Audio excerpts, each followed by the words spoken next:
قاری محمد طیب قاسمی کے YouTube channel کو سبسکرائب کیجئے اور امن کے پیغام کو پھیلانے میں ہماری مدد کیجئے اور نیچے دیے گئے ہوئے بیل آئیکن کو کلک کریں تاکہ ہر آنے والی نئی ویڈیو آپ کو براہ راست مل سکے۔ چلو ان ملکوں میں تو ہمیں مجبوریاں ہیں کہ ہم ایک جگہ نہیں جا سکتے، نوکریاں ہیں، ملازمتیں ہیں، لیکن مسلمان ملکوں میں بھی چونکہ فرقوں میں بٹ گئے، ہر فرقے نے ایک گلی میں 10 مسجدیں بن گئی، ہر کوئی اپنے جمعے کا اہتمام کر رہا ہے۔ اللہ جانے وہ جمعہ ہوتا ہے نہیں ہوتا، میں اس طرف تو نہیں جاتا، لیکن بہرحال جمعے کا اجتماع کا معنی یہی تھا کہ مسلمان ایک جگہ جمع ہو کر،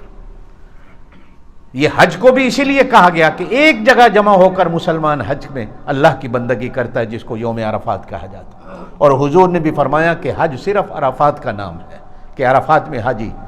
کٹھے ہو جائیں اور جمع ہو کر اللہ کی بندگی کریں۔ اجتماع ہر بڑا چھوٹا،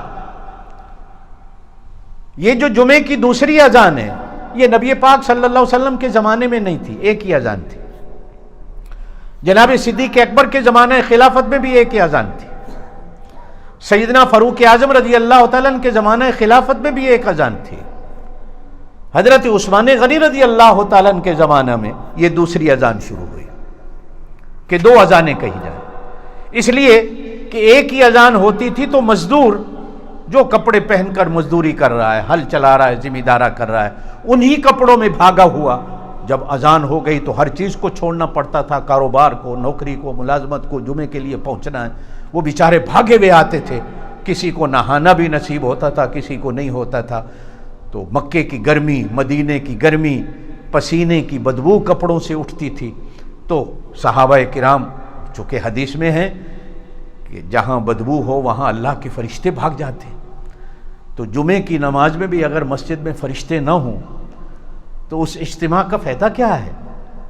سنت ہے خوشبو لگا کے آؤ، اچھے کپڑے پہن کے آؤ، غسل کر کے آؤ، تو کہیں ایسا نہ ہو کہ ہماری جمعے کی نماز ہی خراب ہو جاتی ہو۔ اس لیے سیدنا عثمان غنی رضی اللہ تعالیٰ عنہ نے شورا سے مشورہ کر کے یہ دوسرا طریقہ نکالا کہ پہلی اذان ایسے وقت میں کہی جائے کہ لوگ نہا دھو کر کپڑے پہن کر جمعے کی تیاری کریں، مسجد میں آئیں، اور دوسری اذان ہو، پھر خطبہ ہو، پھر نماز ہو،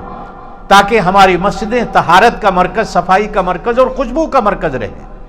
یہاں سے پسینوں کی بدبو نہ اٹھے۔ میرے دوستو، اجتماع یہ جمہوریت بھی کہ جس پر قوم زیادہ جہاں جمع ہو جائے اسے جمہوریت کہا جاتا ہے، اجتماع اسی کا نام ہے کہ امت کا اجتماع۔ اور نبی پاک صلی اللہ علیہ وسلم نے ارشاد فرمایا جتنا کو پہلے آئے گا جمعے کے دن اتنا ہی زیادہ اللہ سے درجہ پائے گا۔ یہ سستی جمعے کے دن کی نہ ہو کہ میں آخر میں جاؤں اور پھر جلدی نکلوں۔ جمعے کے دن کی نماز، حیران ہوتے ہیں ہمارے ہاں بعض مولوی حضرات بھی ایسے ہیں، کتابوں میں، اخباروں میں، سوشل میڈیا پر بھی جمعے کی نماز کی رکعتیں کتنی ہیں، اختلاف میں پڑی ہوئی ہوں۔ یہ 4 سنت نماز جمعہ سے پہلے یہ واجب ہیں۔ ہاں، نبی پاک صلی اللہ علیہ وسلم نے فرمایا جب امام عربی کے خطبے کے لیے کھڑا ہو جائے پھر ان سنتوں کو بھی پڑھنے کی اجازت نہیں، پھر خطبے کو سننا ہے۔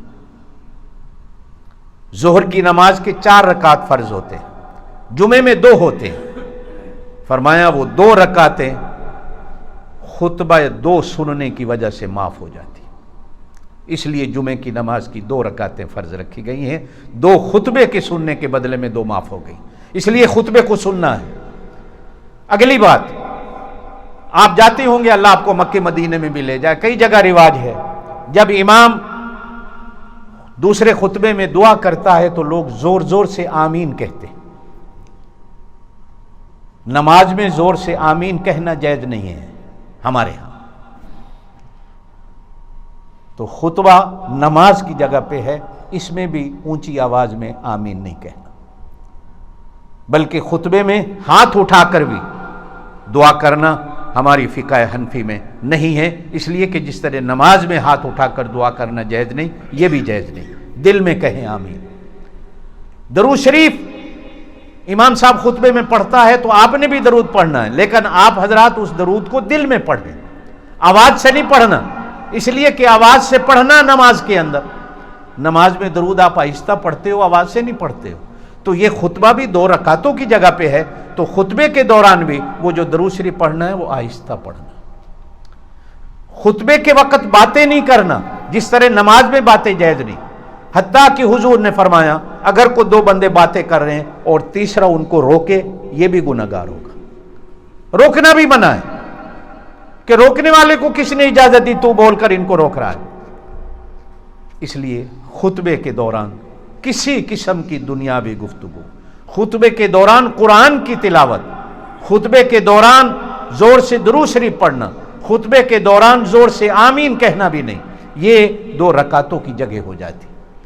پھر سنت جو ہے ہمارے ہاں نماز جمعہ کے 2 فرضوں کے بعد 4 رکعت نماز سنت ہے، پھر 2 رکعت نماز سنت ہے، پھر 2 رکعت نماز نفل ہے۔ نفل وہ بندگی ہے، آپ کریں تو ثواب ہے، نہیں کریں گے تو گناہ نہیں، لیکن عادت نہ ڈالیں کہ میں نے کبھی نفل پڑھنا ہی نہیں، جیسے بعض لوگوں کی عادت، کسی نے نفل چھوڑے تو ایک نہ ایک دن سنتیں چھوٹ جاتی ہیں،